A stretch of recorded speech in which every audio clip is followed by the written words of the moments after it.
Hi guys, this is Carly with the Planted Carly Flower. Welcome to my channel. Today we're going to talk about no buys and what they mean to me and what's my thought process is on the no buy I am about to go on.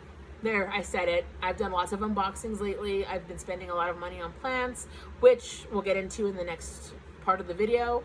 But yeah, let's discuss it together.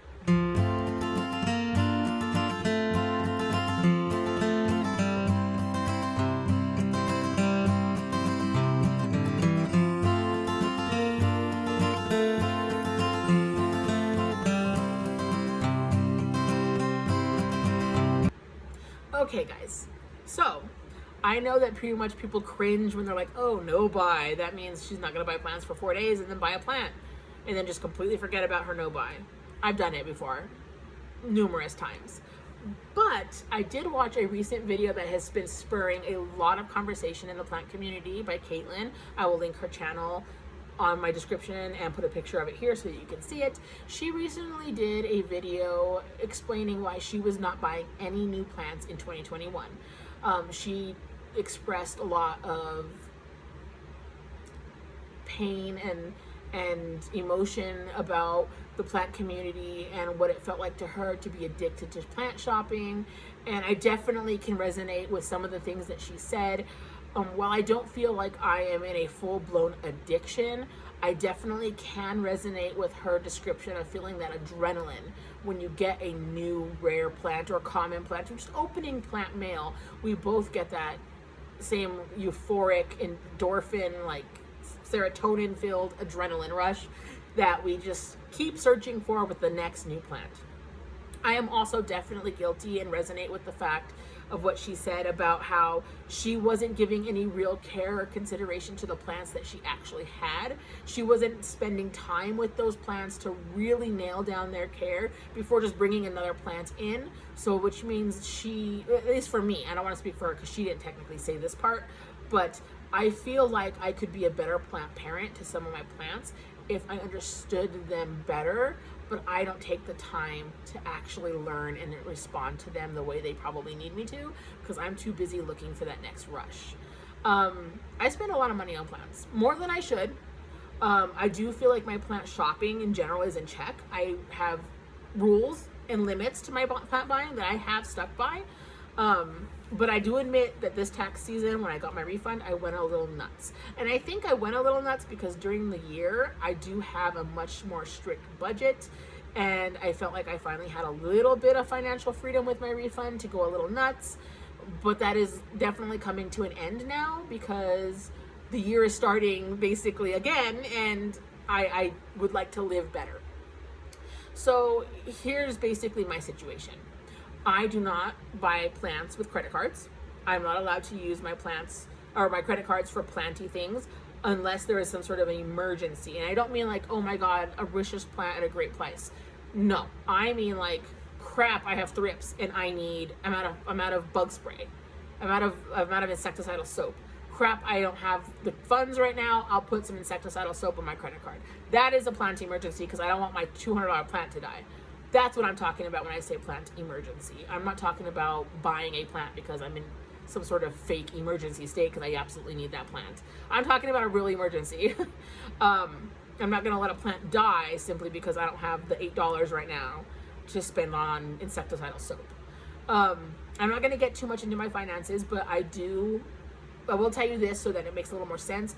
I do live below the poverty line for my state, well below my poverty line for my states. And I have acquired these plants that I have, over 200 houseplants, over a very long period of time. I did recently find the plant community within the last year, but I have been collecting plants for quite some time. So it's not like I just went out and bought 200 plants in 6 months. That's not at all the situation. This has been a progressive thing over some years. So what I will say is I will, again, not use credit cards for planty purchases unless it's an absolute emergency. I pay all my bills, buy food and toiletries and household supplies, and make sure that everything that my children need and I need and my boyfriend needs, whatever, is all taken care of before I see what my budget is for plants. I will say this, I have not been saving like I should have been because I have been giving too much money to my plant budget. I definitely want to change that in 2021. I want to make my plant budget smaller and my savings bigger.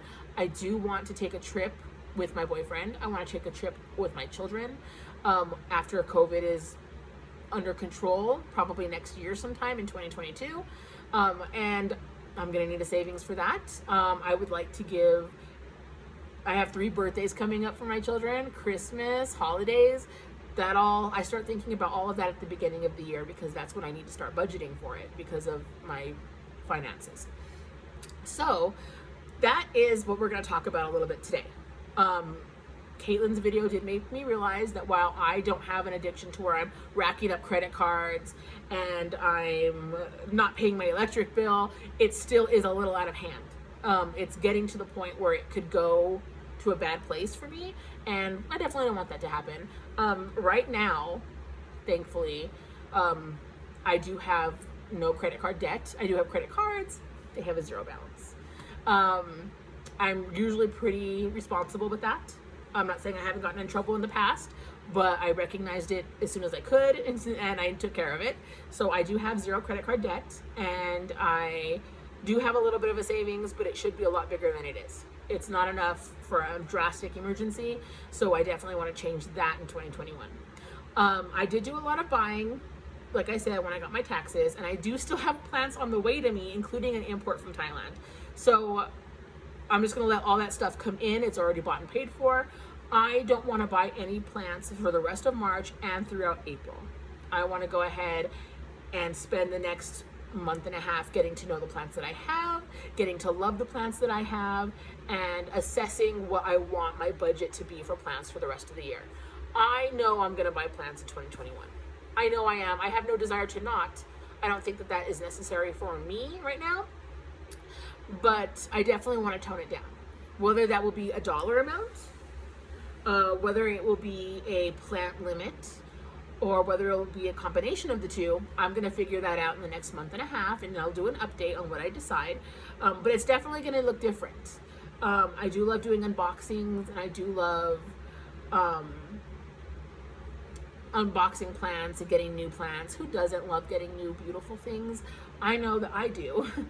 But I definitely want to make it more sustainable and more realistic, and I want my checking account, my savings account to grow versus shrink due to my plants. I want to get to know every plant I have in a very intimate way. I want to know their care. I want to know all their details. I want them to grow. I want to cultivate them and make them the best they can be. And I want to really enjoy living with my plant collection. I want to get used to the care. I don't want to feel stressed out. I want it to be like, okay, I've been taking care of these 200 plus plants for a whole month with no additions. I don't feel stressed out. I've got it down. And then I will reassess. I'm thinking my plant situation for the year will look somewhat like a price amount and a combination of a number of plants. For example, I'm thinking, these are just arbitrary numbers I'm pulling out of the sky because I haven't gone over my budget and figured this out yet. I have $150 a month to spend on plants, and I'm only allowed to purchase 2 plants. There will be no rollover. I know that. If I don't spend the $150 a month on plants, I don't get to spend $300 next month. No, I either spend it in that month's period or I don't get a plant that month, or that money just goes into my savings.